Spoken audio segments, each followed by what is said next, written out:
Hey everybody, it's Pastor Jared here at Ridge United Methodist Church, coming at you with this week's Teaching Tuesday. Every Tuesday during the lunch hour, I upload these short 10 to 15 minute videos that will hopefully give you something to chew on or think about as you go about the rest of your day and even into your week. This week, I want to continue a conversation that we've been having here at Ridge on Sunday mornings in our current series, Dream Big, Start Small, Make a Global Impact in the World.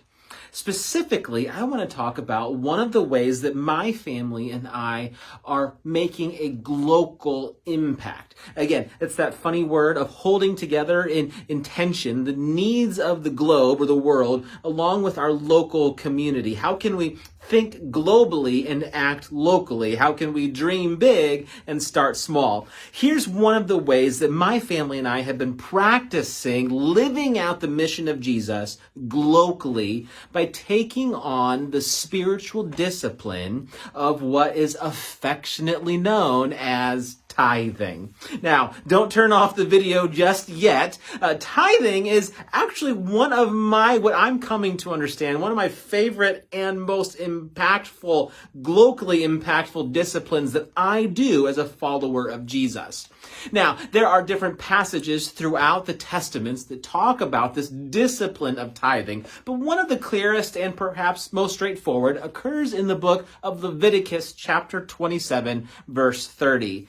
In it, God's people are taught, are told, are commanded that a tenth of the produce of the land, whether it's grain or fruit, is the Lord's, and it is holy. In other passages, it describes this offering, this tithe, as a first fruits. Literally, it's giving God the first and the best as an expression of gratitude and appreciation for all the bounty that God has blessed these early followers of God with, whether it was agriculturally or with animals.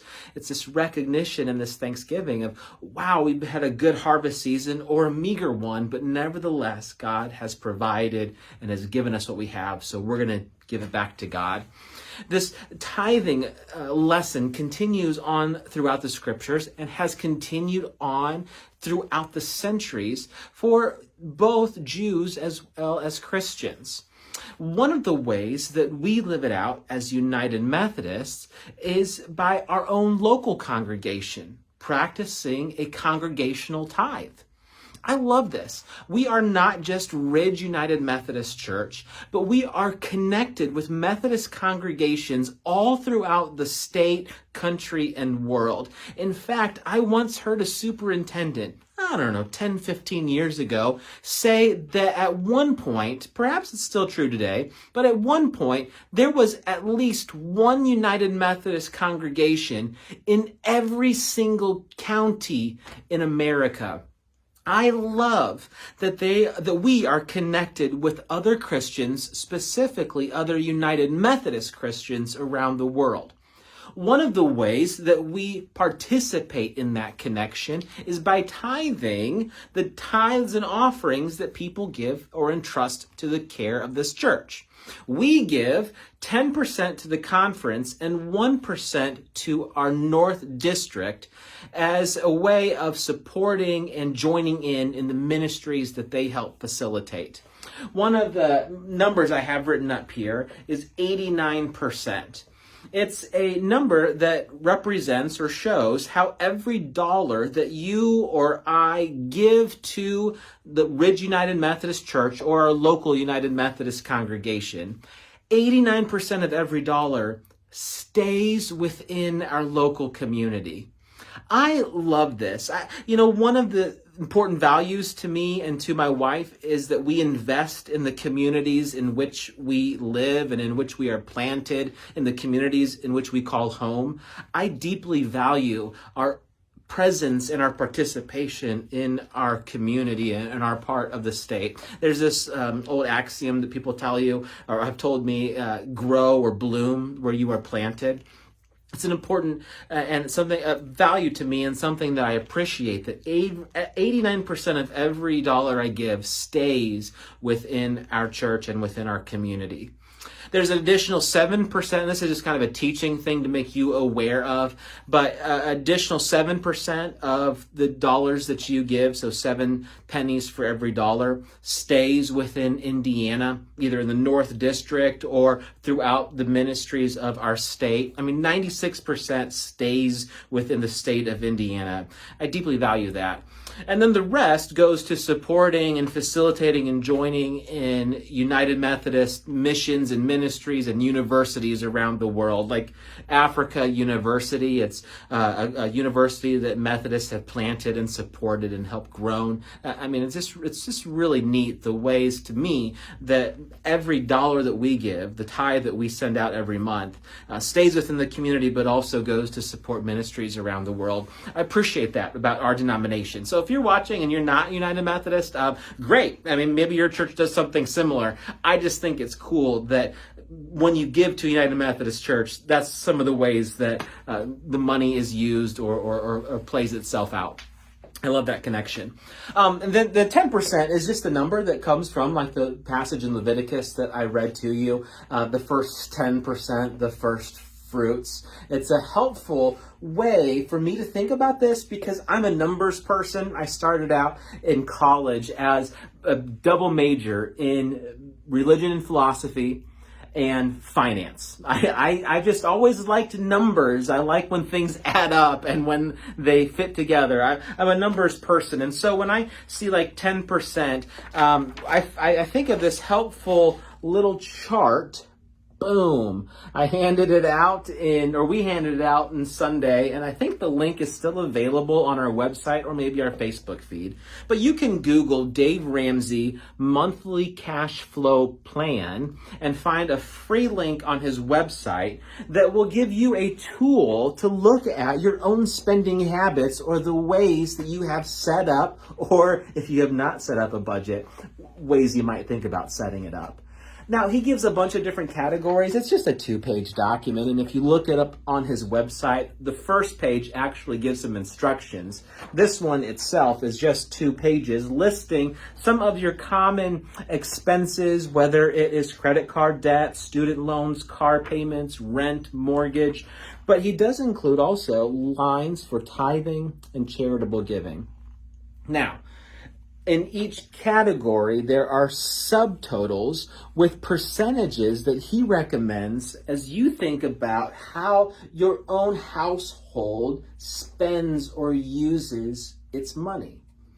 I think this is a helpful way of looking at my own finances, our own household finances, to see if there are some areas in our spending that are a little out of whack and might need some adjusting to have healthier ratios of where our money goes and how it's used. To give you an example, one of our constant struggles is that we overspend regularly on eating out. It's just one of our vices, and so we're trying to work on that. So it's good for us to regularly check in. I want to show this to you, and I'll post a link in the post as well that you can use to check it out. It's helpful. It's helpful to sit down and go through this. Dave Ramsey says that if you find yourself in a marriage or a partnership with a significant other, that oftentimes one person will be a free spirit, a non-numbers person, someone who does not get jazzed about bar graphs and Excel spreadsheets. The other person in the relationship tends to be someone like me who's a nerd. I love spreadsheets. I love numbers. I love finances.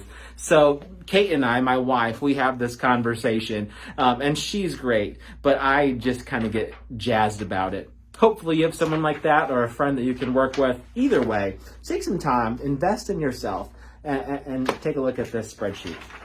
Okay, helpful tool, a little bit of teaching on some background there.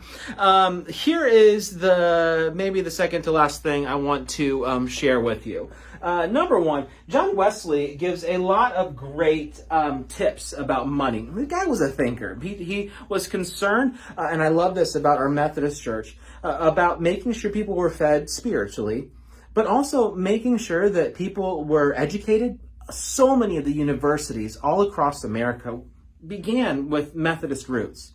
He also started hospitals. So everywhere he went to start a church, Wesley made sure that he also planted a school and a clinic or a hospital. The guy was concerned about the whole person and not just one facet or not just saving their souls. No.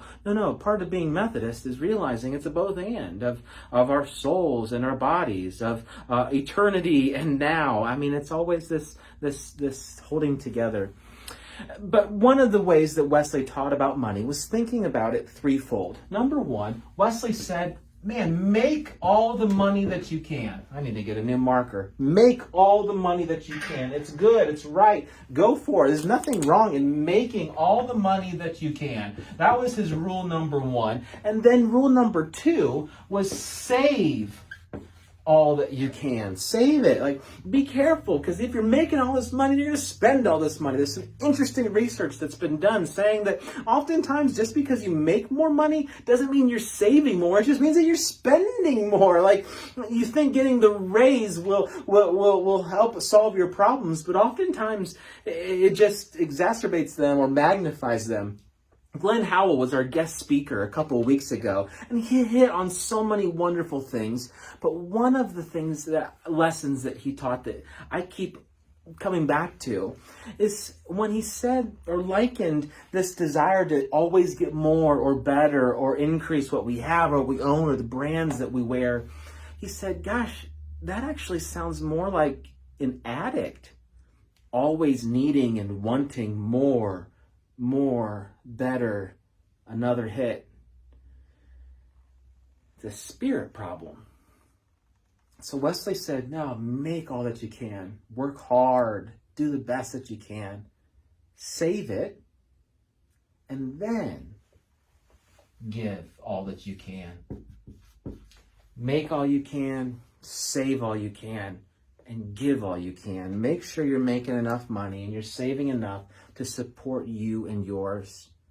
But don't keep buying a bigger bowl that you keep pouring into. Once this one's full, you don't just get another one that's bigger and keep pouring into that. No, when you have the extra, be someone who gives and participates in this ongoing act of generosity that God has done and is doing. It's part of what it means to be a Jesus follower.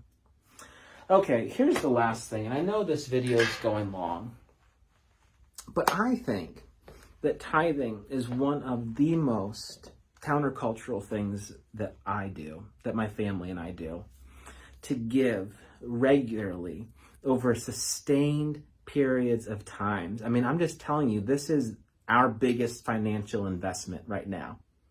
We're investing in the church. We're investing in our communities through our local church. And we're doing it regularly and unendingly. I've been so captivated by people much older than me who have done this discipline for years and years and years. I get the privilege and honor of having conversations with people who are decades older than myself. And what I've discovered is that oftentimes people who have been regular givers and continue to be are the very kinds of people that I want to become more like. Not because of their giving, but because they embody a generosity of spirit and joy and friendship and love, and they're not curmudgeons. They're people whose lives just overflow with the good things in life. Well, there's so much. I just love talking about this stuff. So maybe I'll talk more next week. Maybe you'll tune in or not. But I want to keep diving into it. And I just love talking about God and money and faith and the ways that being a follower of Jesus actually have like tangible impacts in this world. We'll talk about that conversation maybe next week. Anyways, until then, I hope it's helpful. I hope these numbers, I hope this little cash flow sheet is something you work on. I keep pounding on it if you're part of our church, because I think it's that important, it's that helpful. It's a great tool. And I hope that you do remember John Wesley's his rules with money. Make all you can. Good for you. I love it. I love it. I love it. The more money Jesus people have, the more money they can use to leverage this world toward the kingdom of God. Make all you can, save all you can, and then give all you can. All right, that's it for today. I'm Pastor Jared. This is Teaching Tuesday. And until next time, be blessed to be a blessing in this world.